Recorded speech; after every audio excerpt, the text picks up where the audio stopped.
Vamos a tomar un tiempo para orar, así como está en su lugar. Hoy vamos a hablar de Dios y las quejas, que parecería un tema pues que no debiéramos tratar porque normalmente no nos quejamos, ¿no?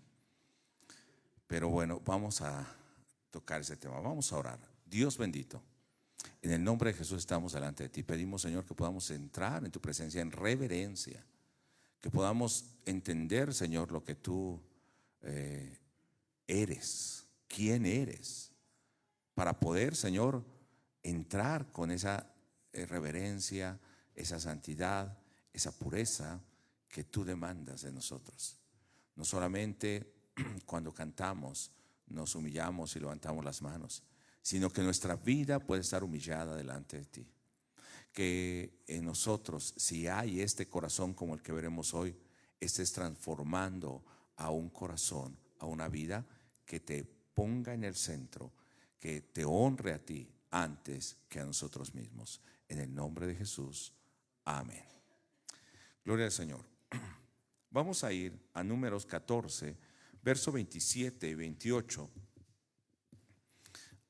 Y hoy, bueno, procuraré avanzar hasta los pasajes donde vamos hoy y un poco más. Pero quiero empezar desde aquí. Cuando vemos en el camino en el desierto, el pueblo se ha quejado de Dios una, otra y otra vez. Entonces Dios está hablándole a este pueblo y le dice de esta manera: ¿hasta cuándo oiré esta depravada multitud? ¿Y cómo se ve que es una multitud depravada, hermanos? A ver, leamos. ¿Qué dice? Que está murmurando, que murmura contra mí las querellas de los hijos de Israel, que de mí, ¿qué hacen? Se quejan. Diles, vivo yo, dice Jehová, que según habéis hablado a mis oídos, así haré yo con vosotros. Dios los había enviado a tomar ya posesión de la tierra, los había organizado, y los espías regresan y 10 dicen: no, no podemos, porque empiezan a ver las situaciones, las condiciones, y empiezan a murmurar, a decir: ¿por qué nos sacó Dios a este desierto? ¿Qué es la palabra murmuración? Ahí lo tiene usted en el original. En el original hebreo es lun, que significa detenerse o quedarse en algo. Hay gente que está dándole vuelta a su mente a la misma cosa, empieza a pensar, ¿y qué va a salir de ahí? Murmuración. Entonces se queda permanente en ese lugar, pero también esa persona que está murmurando, de hecho ni siquiera solamente es murmuración o queja, sino que es una persona que también es obstinada.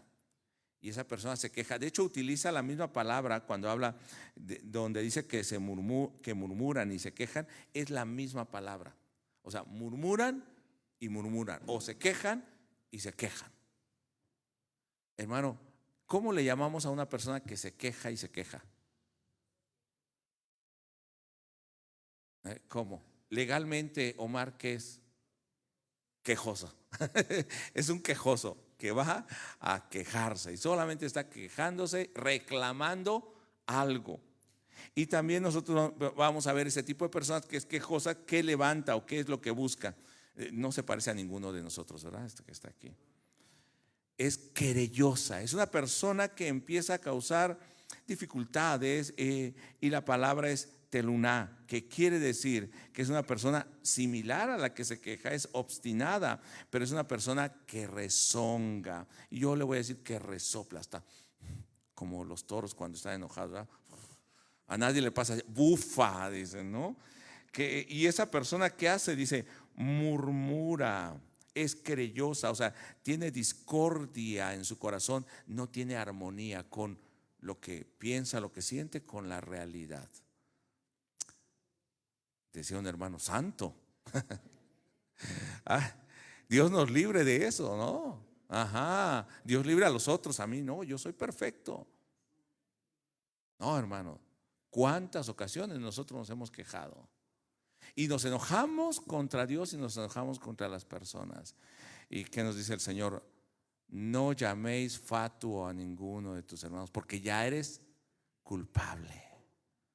No solamente habla de la murmuración, sino aún de el sentir que tenemos hacia las personas. Y de eso nos ha estado hablando los pasajes, por eso quise tocar esto.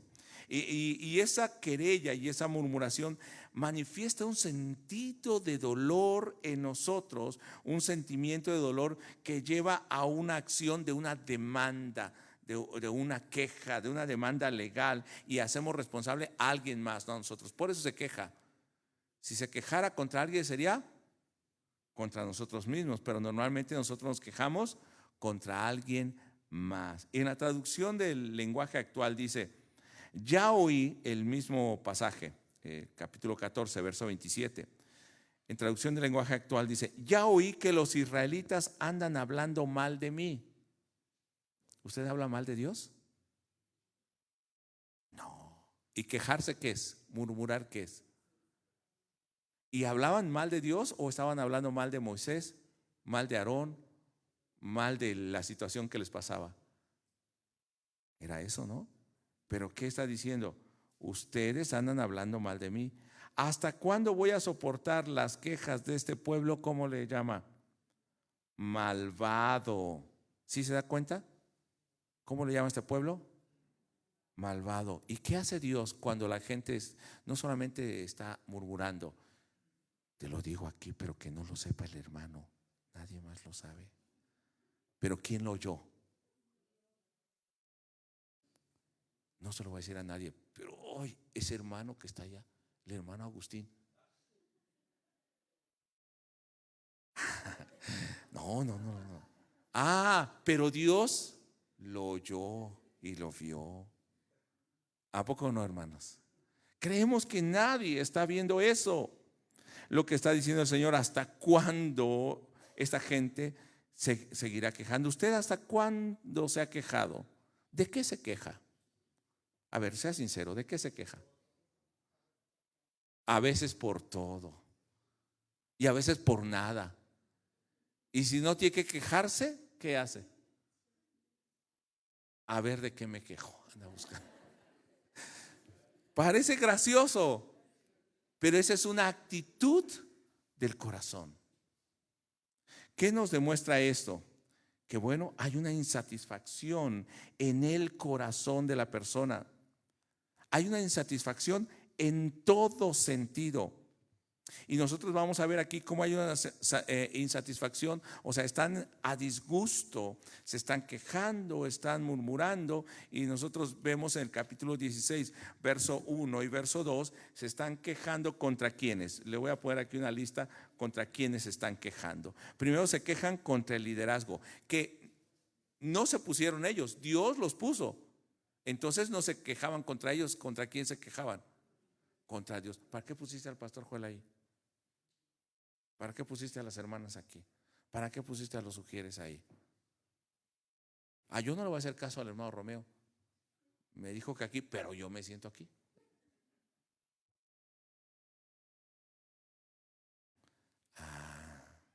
Se está quejando, ¿o no? Capítulo 16, verso 1. Coré, hijo de Izar, hijo de Coat. De hecho, estos eran levitas, servían al Señor. Hijo de Leví, y Datán y Abiram, hijo de Eliab, y On, hijo de Pelet, de los hijos de Rubén, tomaron gente. O sea, empezaron a hacer su manifestación, sus pancartas. Vengan conmigo, vamos a hacer, voten por mí, yo los voy a dirigir mejor que Moisés.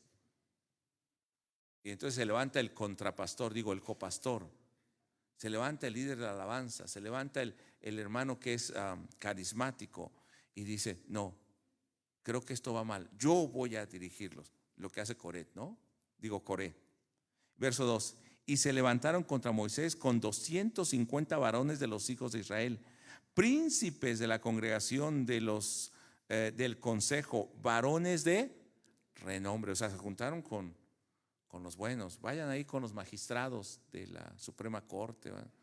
Búsquense a los diputados, hagan un nuevo partido. ¿O no? Así lo hacen en el mundo, pero a veces también en la iglesia lo hacemos. Y entonces se levantan contra el liderazgo, contra el liderazgo de Moisés, y también va a ser contra el sacerdocio. Pero en el verso 9, ¿qué vemos? Hay un reclamo de parte de Dios hacia esta gente.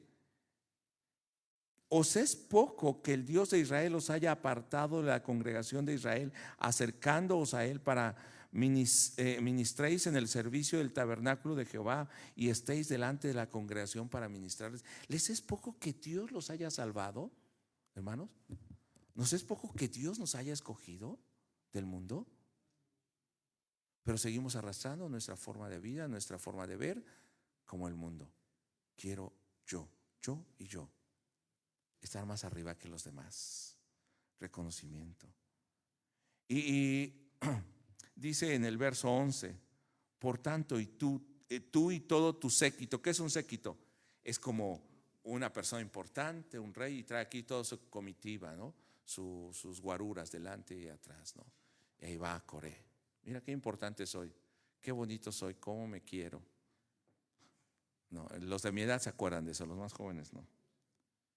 Por tanto, tú y todo tu séquito sois los que os juntáis, lean conmigo, contra Jehová. No es contra mí que pelean, es contra Jehová. Pues Aarón, querían el sacerdocio. ¿Qué es para que contra él murmuréis? O sea, realmente levantarse contra ese liderazgo era levantarse contra Dios, ¿no? El punto 2 que ustedes tienen ahí al frente. Se estaban levantando contra Dios, pero también se estaban levantando por lo que Dios les había dado. Miren, el capítulo 16, verso 8. Verso 9. ¿Qué les había dado? Los había acercado a Él, los había hecho servirles, eran ministros en el tabernáculo. Verso 10, los hizo acercarse y a ellos se quejaban, no es suficiente lo que Dios nos dio, queremos más. Verso 13, miren lo que dice, es poco que os haya hecho venir de una tierra que destila, verso 13 y verso 14. Vean cómo están esta gente malentendiendo lo que Dios ha hecho y cómo están reclamando y están menospreciando el llamado de Dios. Voy a detenerme un segundo aquí. Ahora donde usted está, donde Dios lo llamó para salvarlo, ¿qué más le hace falta, hermano? Si Dios nos salvó, ¿qué más nos haría falta? Nada. Ese es el propósito de Dios, salvarnos. Pero cuando empezamos a ver y a pensar con el corazón del mundo, empezamos a ser como Eva. ¿Qué hace Eva? Satanás le dice a la serpiente, mira, aquí tienes el huerto, tienes todo, no, Dios te dijo que no tomes de ahí. Y Eva dijo, no, Dios dijo que sí, pero que no tome de ese, ni lo toque. Pero le dijo a la serpiente, pero vas a ser como Dios si lo comes. ¿Y qué dijo Eva? Le pareció bien eso. Y entonces nosotros empezamos igual que Eva. Pues ya nos salvó, tenemos el huerto, estamos aquí con el Señor, pero quiero más. Y no es que Dios no pueda usarnos. Dios los llamó para ser un reino de sacerdotes y gente santa. Pero ¿qué había en ellos? Celo, envidia, orgullo, competencia. Verso 13, mire lo que dicen este pueblo. Es poco, le reclaman a Moisés, que nos hayas hecho venir de una tierra que destila leche y miel. Ahora, ¿Moisés lo sacó o Dios lo sacó? Ajá, entonces no fue Moisés, dice, tú nos sacaste. ¿Y cómo consideraban ellos la tierra de Egipto? Una tierra que fluía, porque estaban en un lugar donde ellos podían ver los cultivos, tenían lo suficiente. Pero no todo Egipto era así, es desértico. Y luego dice en el mismo verso, para hacernos morir en este desierto, sino que también te enseñorees de nosotros imperiosamente. Verso 14, ni tampoco nos has metido tú en tierra que fluya leche y miel, ni nos has dado heredades de tierra y viñas. Mira, nos sacaste de un lugar bueno y no nos das un lugar igual. o mejor. Ellos tenían un parámetro que si ellos están bien, eso era la bendición y eso está bien. De hecho, mucha de la teología de la prosperidad del día de hoy, lo que se está predicando es eso. O sea, centrado en el hombre, centrado en las posesiones, centrado en la riqueza y no en buscar a Dios. Y esa gente solamente es feliz cuando tiene cosas y cree que eso es bendición. Y no digo que Dios no prospere, Dios puede prosperar grandemente, pero este no es el propósito de Dios. El propósito de Dios fue sacarnos de la esclavitud y traernos al Señor. Mucha gente se jacta de lo que fue antes de Cristo, antes de conocer a Cristo, como si eso fuese motivo de orgullo. En lugar de eso debíamos avergonzarnos de lo que fuimos antes sin Cristo. Y esta gente así decía: allá en Egipto era una tierra que fluía leche y miel. Pero ¿qué eran ellos? Esclavos. Y ahora Dios los ha libertado y claro, tenían que luchar, tenían que enfrentarse a las dificultades, pero ellos querían todo, como decimos en México, peladito y a la boca. No querían pasar por el desierto para llegar a la tierra prometida. Y cuando Dios se las dio, ¿qué hicieron? La rechazaron. Dice Santiago capítulo 4, verso 1 al 4: ¿de dónde vienen las guerras y los pleitos entre vosotros? ¿Por qué tenían esta queja ellos? ¿No es de vuestras pasiones las cuales combaten en vuestros miembros? ¿Codiciáis y no tenéis? ¿Matáis y ardéis de envidia? O sea, la gente nunca se sacia de tener cosas. La competencia, el celo, la avaricia. Dice: y no podéis alcanzar. Combatís y lucháis, o sea, hacen todo lo posible por alcanzar las cosas, pero no tenéis lo que deseáis porque no pedís. Y iba a decir: entonces debo pedir. De hecho, de aquí se basan muchos, ¿no? Debes pedir, si quieres un carro color azul, pídelo color azul, porque si no, Dios no sabe lo que necesitas. Ay, hermano, creemos que Dios es como nosotros. Si Dios no nos da algo es porque no nos los quiere dar, porque no es lo que necesitamos en ese momento. Continúo en Santiago 4 y dice: y cuando pedís, pedís mal para gastar ¿en dónde?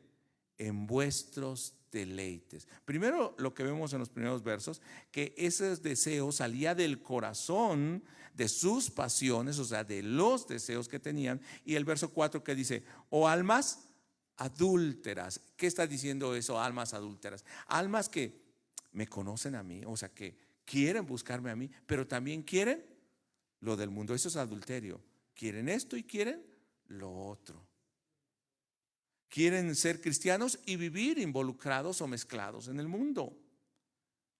Los cuestiona Jacobo con esta pregunta: ¿no sabéis que la amistad del mundo es enemistad contra Dios? Cualquiera pues que quiera hacerse amigo del mundo se constituye en enemigo de Dios. O sea, este corazón que está así, que está dominado por sus deseos, que tiene pleitos, celos, guerras, es un alma adúltera, pero también es un alma enemistada con Dios. Lo que necesita es hacerse amigo de Dios, amistarse con Dios, descansar en el Señor. Pero esta gente que murmura y se queja de lo que Dios le ha dado, pero también, ¿qué cree que se queja? De lo que Dios no le ha dado. Se queja hasta por lo que no tiene. Bueno, normalmente creo que es la mayor parte de las quejas, pero se queja de lo que tiene y de lo que no tiene. Tengo una televisión de 42 pulgadas que cuesta 3,000 pesos. No, pero yo quiero una de 80. ¿Para qué, hermano? Se va a quedar ciego. A veces así somos. Tengo esto, pero veo al otro y lo empiezo a envidiar. Quiero lo que él tiene. Entonces su corazón, en lugar de estar puesto su mirada en Dios, empieza a mirar a los demás, empieza a juzgar a los demás, empieza a criticar a los demás. Dice en el capítulo 16, verso 13 y 14 que nosotros leímos hace un momento: Dios ya les había dado la tierra, Pero ¿qué dicen ellos? Mira, nos sacaste de ahí y no nos has dado. O sea, se están quejando de algo que ni siquiera a donde habían, o sea, ni siquiera habían llegado a la tierra. No la habían tomado y ya se están quejando de la tierra que Dios les va a dar. Hermano, vamos a servir al Señor, vamos a hacer esto. Ay, no, qué pesado. Ni siquiera lo estamos haciendo, hermano, ya nos estamos quejando. Nos quejamos de lo que Dios nos da y nos quejamos de lo que Dios no nos ha dado. Y yo quisiera hablar un poco, voy a hacer un paréntesis de un minuto. El tema de la tierra que fluye leche y miel en el verso 13 y 14 que decía, nos sacaste de una tierra que fluye leche y miel, Egipto según ellos, y no nos estás llevando a una tierra que fluye leche y miel ni nos estás dando posesiones. ¿Cuál era el tema de la tierra que fluye leche y miel? En Éxodo 13, 8 Dios había dicho, yo los voy a llevar a una tierra espaciosa, una tierra buena. Esa es una tierra que fluye leche y miel, ¿o no, hermanos? Es una tierra buena. Pero Canaán, a donde Dios los llevaba, ¿era una tierra fértil? Es una tierra desértica, donde solamente regado por un río, el río Jordán, y no es un gran río, donde tiene estaciones muy marcadas, donde necesita la lluvia temprana para aflojar la tierra y puedan cultivar, y la lluvia tardía para darle el último brote al cultivo. Si no, no da producción. Pero de lo que el Señor hablaba aquí, y es esa tierra, es una tierra que Dios les había prometido y ya de hecho por eso era buena. En el capítulo 14 también de Números, 14 verso 8, cuando vienen los espías, Caleb que dice, vamos, subamos y tomemos esa tierra que es una tierra buena. De hecho, sí habían traído frutos y dice que un racimo de uva lo traían cargando con una vara entre dos porque era grande. Dice, sí, es fértil. Hay lugares fértiles, pero la gente es grande. ¿Y qué dijo Caleb? Vamos, subamos, es una tierra que fluye leche y miel. O sea, Dios no está mintiendo. Aunque es desértico, hay producción. Y de hecho aún usted lo ve. Aún en el desierto hay mucha producción. Israel siendo un lugar que está en desierto, estoy hablando de la nación de Israel, sigue produciendo mucho. No estoy a favor de la política de Israel, no soy sionista en ninguna manera. Creo que ellos están alejados del propósito de Dios, pero están produciendo ahí. Ahora, es una tierra por la que ellos debían estar agradecidos, pero ellos se están quejando de esa tierra. Usted debe estar agradecido como yo estoy agradecido porque Dios me haya salvado. Pero a veces nos estamos quejando por lo que Dios nos está quitando. ¿Y qué nos está quitando? Nuestro carácter, el pecado, nuestro orgullo. Y nos quejamos de eso, en lugar de agradecer por lo que Dios está haciendo en nosotros. Pero dice Deuteronomio 26, verso 8 al 11, no lo voy a leer tampoco. Es una tierra en la cual ellos debían agradecer a Dios y adorar a Dios por lo que Él les daba. De hecho, Deuteronomio 26 es cuando ellos vienen con las primicias y los diezmos y les dice, de lo que el Señor te haya dado, no vas a traer algo que Dios no te dio. De lo que el Señor te haya dado, de hecho, son plantaciones que tú no plantaste, cuando llegaste ya estaban ahí. De lo que el Señor te haya dado vas a traer las primicias y vas a traer los diezmos, recordando que Dios te sacó de Egipto, te pasó por un desierto, te trajo a este lugar y te lo entregó. O sea, ¿qué era lo que estaban haciendo? Adolfo, yo agarro y te digo, mira, te doy 50,000 pesos, no los tengo, ¿verdad? Pero te doy 50,000 pesos y de eso que yo te doy, regálame 1,000. ¿Qué dirías tú? No, ¿cómo te voy a dar? Cualquiera de nosotros diría, sí, o sea, me da 50,000 y aún me pide 5, pues sí, dámelos y te regreso 5, ¿no? O sea, no era algo de ellos, era algo que Dios les había dado y dice, solamente en gratitud, recordando que yo te lo di, dame eso. No voy a hablar de diezmo, yo no soy de las personas que habla de eso. Sin embargo, debían estar agradecidos. ¿Y qué es lo que vemos en el capítulo 16, versos 13 y 14? Que están reclamando por todo. Pero también algo bien importante es en Deuteronomio 11, versos 10 al 23, no lo voy a leer, pero al menos el verso 10 al 12, Hablaba que era una tierra. ¿Por qué era una tierra que fluía leche y miel? Porque dice, Dios cuida de ella y los ojos de Dios están sobre esa tierra. Les va a dar la lluvia temprana y la lluvia tardía, pero Dios los va a introducir a esa tierra, se les va a entregar si ustedes obedecen los mandamientos de Dios. El verso 22 dice, si ustedes guardan cuidadosamente todos los mandamientos que Dios les prescribe. O sea, yo se los voy a dar, pero solamente ustedes tienen que vivir en obediencia. La tierra que fluía leche y miel no era tan diferente de Egipto, de hecho podía ser hasta menos productiva, pero era una tierra que fluía leche y miel porque Dios tenía cuidado sobre ella. Dios iba a habitar en medio de su pueblo, Dios iba a cuidar, iba a dar la lluvia temprana y tardía, Dios iba a cuidar de ellos desde que sale el sol hasta donde se pone, o sea, todo el tiempo iba a cuidar de ellos. Por eso era una tierra que fluía leche y miel. ¿Dónde está la gloria de Dios en Éxodo 3 cuando llama a Moisés? ¿Dónde está la presencia de Dios? En un matorral, porque dice que la zarza ardía y la presencia de Dios estaba ahí en el desierto. Y Dios le dijo, quita el calzado de tu pie porque el lugar que pisas es santo. ¿Y qué era? Un vil desierto y matorral. Dios prometía su presencia en esa tierra donde los iba a llevar, y fuese como fuese la tierra, la presencia de Dios estaba allí. Pero ellos no se daban cuenta que aun cuando iban en el desierto, ¿quién iba con ellos? La presencia de Dios estaba allí. Era una tierra que fluía leche y miel. ¿Tuvieron hambre? O sea, de hecho Dios los probó a veces con hambre, pero luego ¿qué les dio? Maná todo el tiempo. Se los entregó. Tuvieron sed, Dios los probó en el desierto de Sin. ¿Y qué hizo Dios? Les dio a beber agua. Entonces, todo lugar donde esté la presencia de Dios, allí es el lugar que fluye leche y miel. Era una expresión de fertilidad y de que Dios estaba al cuidado de esa tierra. No es que literalmente usted abriera la roca y ahí hay miel, ¿no? Sino porque la presencia de Dios estaba ahí. Pero además esta gente querellosa y que murmura es una gente atrevida, y yo así digo, la ignorancia es atrevida.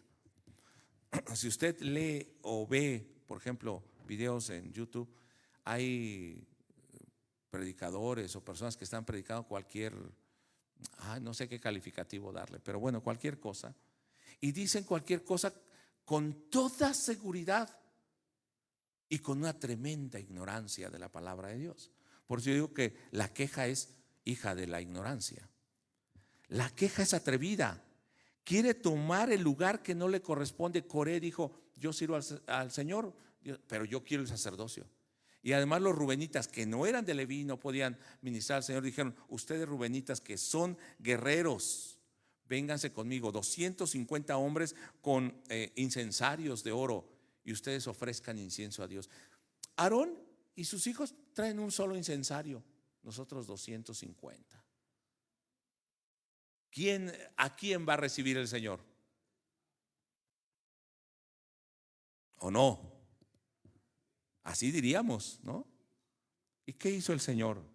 Bueno, no voy a comentar todo. Capítulo 16, verso 17 y 18 dice que Dios mató a esos 250 hombres porque no les correspondía el sacerdocio ni ofrecer incienso. O sea, eran atrevidos. Pero como Coré se rebeló, su rebeldía y su murmuración fue contagiosa a los rubenitas y a otros. Verso 18. Y tomó cada uno su incensario, del capítulo 16, y pusieron en ellos fuego y echaron en ellos incienso, y se pusieron a la puerta del tabernáculo de reunión con Moisés y Aarón, porque también Moisés les dijo, vengan y vamos a estar delante del Señor. Y bueno, ya sabemos lo que pasó después. Y él le dijo, si muere como muere cualquier hombre, Dios no me escogió ni me levantó. Pero si Dios, o bueno, si se abre la tierra y los traga, es que Dios me ha escogido a mí y no a ellos. Verso 27. Y se apartaron de la tienda de Coré, de Datán y de Abiram en derredor, y Datán y Abiram salieron y se pusieron a la puerta de sus tiendas. Estoy diciendo que esta rebeldía y la murmuración es contagiosa, no solamente sobre esos hombres, pero vea quiénes estaban con ellos, con sus mujeres, sus hijos y sus pequeñuelos. O sea, Coré iba con quiénes, con su familia, con sus niños. Y a mí me enterneció esto y dije, ¿qué culpa tenían los niños o no? ¿Qué culpa tienen nuestros hijos? ¿Qué culpa tienen? Yo trabajaba ahí en la zona rosa, en una oficina, y pasaba luego por la glorieta de Insurgentes. Salía a veces de noche o a veces entraba de noche a la oficina y me daba un dolor, en serio, y a veces uno no lleva suficiente dinero como para ir dando. El niño o niña más grande, 5 años, y traía de la mano a otro de 3 y uno que apenas caminaba con pañales en el frío. Y hermano, es algo desgarrador. Pero ¿estos niños tienen la culpa? ¿Quién tuvo la culpa? Los padres, tal vez los abuelos. Hermano, este mal no solamente es atrevido, sino es contagioso y trae mal a los demás. Y cuando la tierra se abrió, ¿qué pasó? No solamente se tragó a Coré, a sus familias, dice, con todo lo que tenían. Y después dice que salió fuego de la tierra y tragó a los 250 hombres, o quemó más bien a los 250 hombres. La querella y la rebeldía entonces son contagiosos. ¿Y qué producen en la gente? Muerte. Dice en el verso 28 del capítulo 16, y dijo Moisés, en esto conoceréis que Jehová me ha enviado para que hiciese todas estas cosas y que no las hice por mi propia voluntad. Verso 32, y abrió la tierra su boca y los tragó a ellos, a sus casas y a todo hombre de Coré y a todos sus bienes, entre ellos sus niños, que fue lo que a mí me dolió, ¿no? A toda su familia. Y ellos con todo lo que tenían descendieron vivos al Seol. Verso 35, también salió fuego de delante de Jehová y consumió a los 250 hombres que ofrecían incienso. Hermanos, estos 250 hombres traían incensarios. Entonces Moisés dijo a Aarón, tomen esos incensarios y van a hacer placas y los van a poner en el altar para que se acuerden de la rebeldía, sirva como una señal. En el verso 40, ¿para qué? Para que se acuerden que nadie puede ofrecer incienso delante de Dios si no pertenece a Leví, para que no mueran como Coré y todos sus seguidores. La murmuración entonces no solamente es contagiosa, la murmuración es como un fuego que destruye. Si es contagioso, pero destruye. ¿Qué dice Santiago acerca de la murmuración, de la lengua? ¿Qué nos dice Santiago? Usted lo tiene ahí. Así también la lengua es un miembro muy pequeño, pero se jacta de grandes cosas. O sea, el hombre es así. A veces no tiene nada, pero la lengua es lo mayor. He aquí cuán grande bosque enciende un pequeño fuego. Y dice que esa lengua y ese fuego contamina todo el cuerpo, lo contamina una persona y también inflama toda la creación. Todo puede ser dominado, dice, aún el caballo y el mulo, o sea, la mula o la bestia puede ser dominada con freno, pero la lengua, que no tiene ni hueso, no se puede dominar. Espero que ninguno de aquí seamos murmuradores. Hermano, no oí amén. No, soy, ay. Porque a veces se nos va, ¿no? Pero eso es lo que hay en nuestro corazón. Pero vean lo que dice el capítulo 16, verso 41. Parece que no habían entendido. Esta murmuración es contagiosa y destruye. Puede ser, se manifiesta en murmuración, en rebeldía, en crítica, descontento, en levantamientos, etc. Al día siguiente, toda la congregación de los hijos de Israel murmuró contra Moisés y Aarón: vosotros habéis dado muerte al pueblo de Jehová. Acababan de ver lo que Dios hizo y ¿qué seguían haciendo? Murmurando. Verso 46. Entonces, cuando viene una mortandad, ¿qué hace Moisés? Y me gustó la actitud de Moisés. A pesar que Dios dijo: apártate, yo los voy a destruir. Él dijo, no, Señor. Se humilló y mandó a Aarón, ve y ofrece un sacrificio de expiación para que no sigan muriendo. Verso 46 dice, y pon incienso y ve pronto a la congregación y haz expiación por ellos, porque el furor ha salido de la presencia de Jehová. Y entonces fue Aarón y lo hizo. Verso 48 dice, se puso entre los muertos y los vivos, o sea, en medio, y cesó la mortandad. Esto es lo que tiene que hacer el sacerdote o el líder. Aunque a veces hay juicio, ¿qué debe hacer? Yo te condeno, te excomulgo, te disciplino, ya vete, estás condenado. No, ¿qué tiene que hacer? Interceder por el pueblo. Eso fue lo que hizo Jesús, ¿no? Lo rechazaron, Juan 1. A lo suyo vino y los suyos no le recibieron. Pero él aún así entregó su vida por aquellos que le reciben. Entonces, hay algo que Dios va a hacer. Si esto es contagioso, destruye, mata, ¿qué debe hacer el Señor? ¿Qué haría el Señor con nosotros? ¿Cuántos han murmurado? Levante su mano, ¿quién ha murmurado alguna ocasión? Gracias a Dios por los perfectos que nunca han murmurado. Pero todos en más de una ocasión hemos murmurado. ¿O no? Y eso destruye nuestra vida y destruye a los demás. ¿Qué es lo que Dios hace? Dios va a terminar con esa murmuración. Y para que eso termine tendría que destruirnos a nosotros. Y lo hace. Porque tenemos que morir para nosotros. Tenemos que morir para nuestro yo.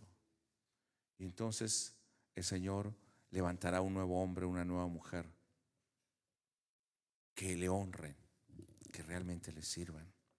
Y dice en en Números 17, que Dios les dice a las 12 tribus, traigan una vara cada uno, y Leví va a tener una vara que va a ser la vara de Aarón, varas secas de un árbol. Y las van a poner en el tabernáculo, verso 3 en adelante, las van a poner en el tabernáculo. Y en el verso 4 dice, y las pondrán en el tabernáculo de reunión delante del testimonio, donde yo me manifestaré a vosotros. Verso 5, y florecerá la vara del varón que yo escoja. O sea, ustedes están criticando, peleándose y esto. Yo voy a escoger, o yo he escogido, y yo les voy a mostrar a quién escogí, para que no haya más murmuración, más crítica.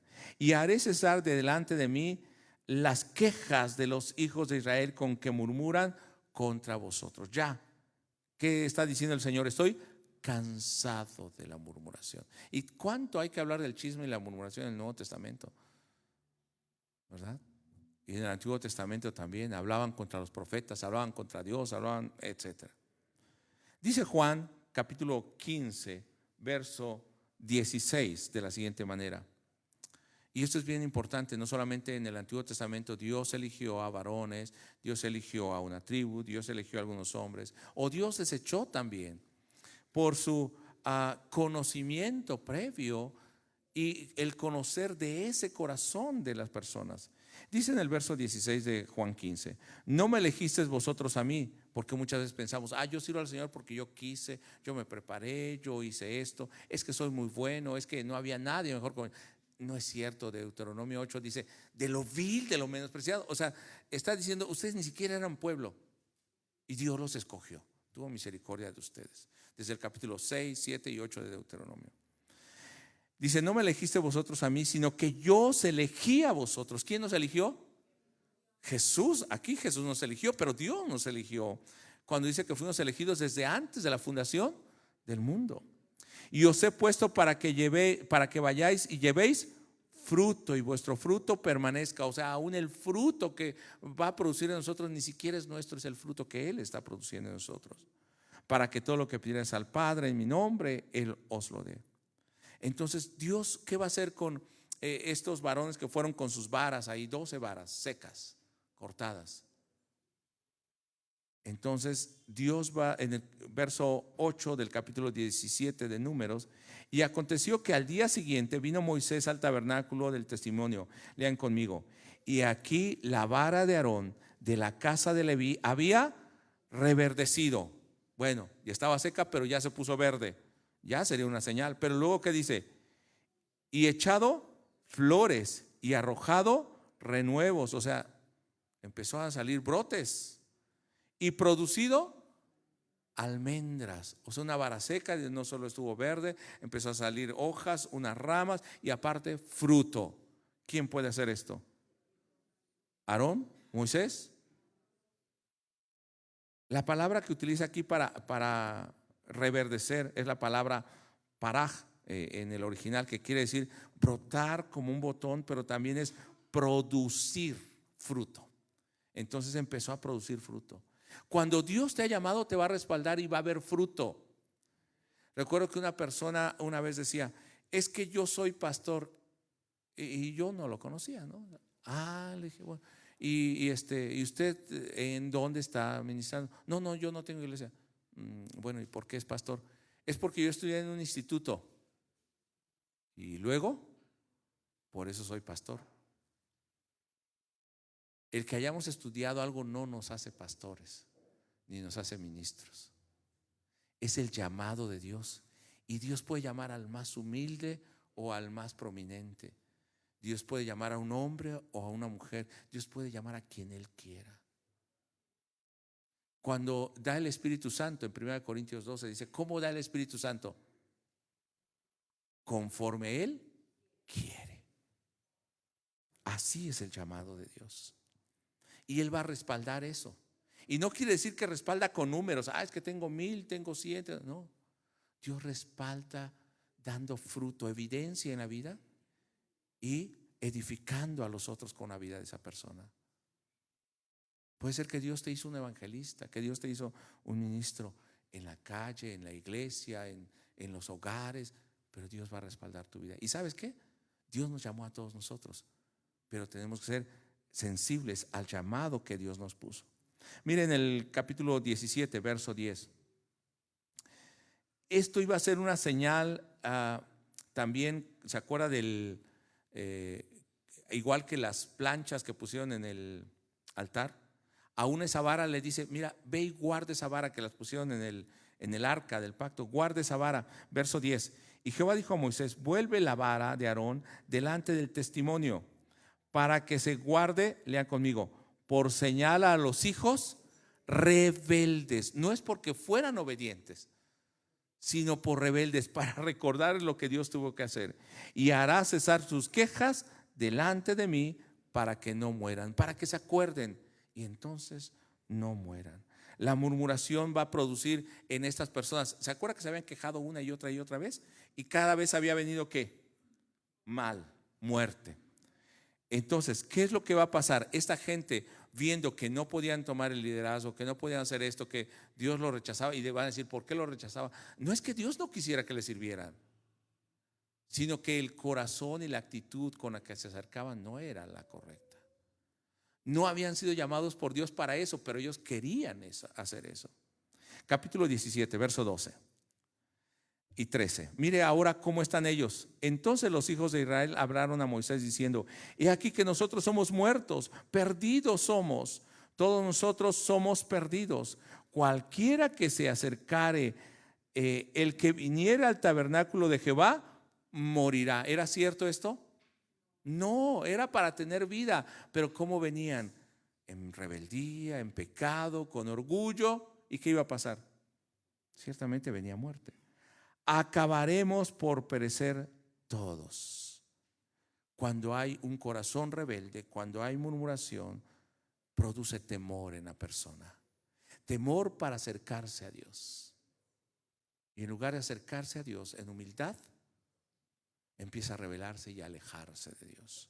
Y quiero concluir con algo muy importante, hermanos, porque esto puede ser importante para nosotros el día de hoy. Deme unos minutos. La persona quejumbrosa no solamente es algo espiritual, es psicológico, se ve en la actitud, Se ve en su rostro.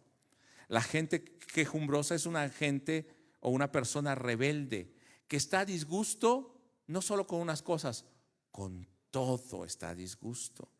Está a disgusto por la vida y por la muerte, porque tiene y porque no tiene, porque hace frío y porque hace calor, porque llueve o porque no llueve, porque el volumen está muy alto o porque está muy bajo, porque el pastor se tardó mucho o ay, qué corto, porque no le entendía al pastor o ay, el pastor predica tan sencillo que eso ya me lo sé. Digo, o sí o no.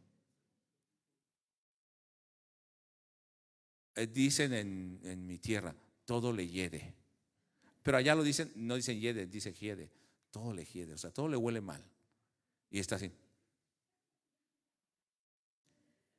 Hasta el Chanel le huele mal.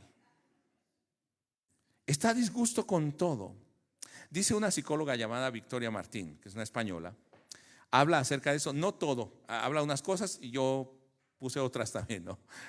Pero las personas quejumbrosas han adquirido ese mal hábito, o sea, lo adquieren, lo aprenden. Dice, chupan la energía de los que están cerca a su alrededor, no solamente pierden la energía, la chupan.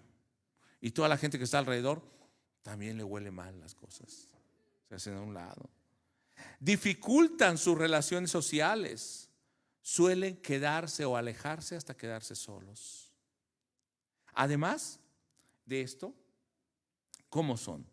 Son personas que no buscan soluciones, solamente señalan o critican. Son pesimistas en cuanto a su vida, no buscan el cambio o enfrentar esas situaciones. No dirigen su energía entonces para enfrentar las dificultades, sino son pasivos y o más bien están de acuerdo en estar en esa posición de dolor. Son poco empáticos, no sienten lo que los demás sienten, piensan que solamente ellos sufren y los demás no sufren, no son empáticos. También provocan un desgaste emocional y psicológico a sí mismo y a los que están alrededor. Quiero ir concluyendo con estas citas. Y aquí ponga atención este minuto. En Números 14, 27 y 28 que leímos al principio. Desde allá el Señor les está diciendo y hoy nos vuelve a decir: ¿hasta cuándo oiré esta depravada multitud que murmura contra mí? Las querellas de los hijos de Israel que de mí se quejan. ¿Hasta cuándo lo voy a oír? Primera de Corintios 10, verso 9 dice: no tentéis al Señor, como también algunos de ellos le tentaron y perecieron por la serpiente. Verso 10. Ni murmuréis como algunos de ellos murmuraron y perecieron por el destructor. Cada vez que usted está murmurando, está secando su vida, su gozo. Verso 11. Y estas cosas les acontecieron como ejemplo y están escritas para amonestarnos a nosotros, a quienes hemos alcanzado los fines de los siglos. 12. Así que el que piense estar firme, mire que no caiga. Usted no ha caído en esta depresión, en esta murmuración, manténgase firme. Pero si está ahí, hermano, dése cuenta de la situación en la que está. Filipenses 2, verso 14. Haced todo sin murmuraciones y contiendas, para que seáis irreprensibles y sencillos, hijos de Dios sin mancha en medio de una generación maligna y perversa, en medio de la cual resplandecéis como luminares en el mundo. Si todos están haciendo esto, usted no lo haga. Dice el verso 16: asidos, o sea, tómese de la palabra de vida, para que en el día de Cristo yo pueda gloriarme de que no he corrido en vano, ni en vano he trabajado. ¿Hasta cuándo vamos a estar haciendo esto? ¿Hasta cuándo nos vamos a estar quejando? Quiero ir concluyendo. La murmuración es muestra del orgullo que hay en el corazón, porque no nos humillamos delante de Dios. Esto nos lleva o nos ha desconectado de Dios y nos lleva a la rebeldía, al desprecio de lo que Dios ha hecho, a dejar de lado la soberanía de Dios. Es muestra del celo o mal celo o celo malsano que hay en el corazón. Es atrevido, es orgulloso, trata de ocupar o de arrebatar lo que Dios no le ha dado. Por eso muchos que dicen, arrebata lo que Dios te dio. No puedes arrebatar nada. Si Dios no te lo dio, no puedes arrebatar nada. Además, se contagia fácilmente como fuego, y por eso debes de tener cuidado, porque va a traer juicio y muerte a ti y a los que están alrededor. Solo el sacrificio expiatorio de Jesucristo puede quitar este mal de muerte, su fin, su condenación en nosotros. Solo las personas nacidas de nuevo pueden cerrar la boca, pueden decir, hermano, yo voy a orar por ti. Hermanos, solamente las personas nacidas de nuevo que han recibido a Cristo pueden sentir el dolor del otro, pueden amar, ser empáticos con el otro, pueden ver y a veces sufrir el pecado de otros, pero ellos mantenerse firmes en el Señor e interceder por esas personas. Y en lugar de reclamar, van a animar, van a motivar, van a levantarse para ayudar a los que necesitan. Debemos cuidarnos de la murmuración, porque es como gangrena. Una murmuración que viene de afuera, por lo que escuchamos y por lo que vemos, va a contaminar nuestro corazón, nuestra forma de ver, nuestra forma de sentir y lo que hablamos y actuamos. Pero además también hay una murmuración que no se oye, una murmuración interna, que ese es el pensamiento y nuestro corazón que está a disgusto con Dios, y por eso estamos a disgusto con los demás y con las situaciones. Es porque no le hemos creído a Dios. No hemos dejado que Él sea soberano en nuestra vida. Por eso es tan importante que hoy aprendamos, hermanos, a dejar de murmurar. De ahí viene el chisme, de ahí vienen los pleitos, de ahí vienen los celos, las guerras, las contiendas. Así que si usted me ve hablar menos, no es porque me haya quedado mudo, es porque voy a preferir hablar algo que no dañe a los demás hermanos. Vamos a ponernos en pie. Y yo quisiera que usted piense en eso también. Si lo que va a hablar no edifica, es mejor no hablar.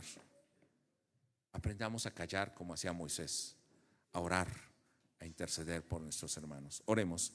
Bendito Dios y Padre, te pedimos perdón si en nuestro corazón ha habido esa rebeldía, ha habido ese dolor, ese celo malsano, si hemos murmurado, si hemos juzgado, si hemos sido como este pueblo, como Coré, como esos 250 varones, luego como todo el pueblo, aún como María y Aarón que murmuraron contra Moisés. Perdónanos, Señor, porque no queremos no solamente estar enfermos espiritualmente, sino perder nuestra vida, nuestra salvación, ir al infierno, porque, Señor, nosotros no hemos obtenido la salvación por nuestras obras, ha sido solo por tu gracia. Así que tenemos que estar agradecidos. Cierra nuestros labios, nuestra boca, si algo que decimos no edifica a tu pueblo, si algo que decimos no está de acuerdo a tu palabra. Cierra nuestros labios, Señor, y permite que podamos edificar, podamos levantar a aquel que está débil. Gracias te damos porque has tenido misericordia de nosotros, nos has sacado de la muerte, y ahora estamos agradecidos por lo que estás haciendo en nosotros, y también estamos agradecidos por lo que obrarás en nuestra vida hasta que lleguemos a tu presencia. En el nombre de Jesucristo, amén. Tome su lugar, hermano. Dios le bendice.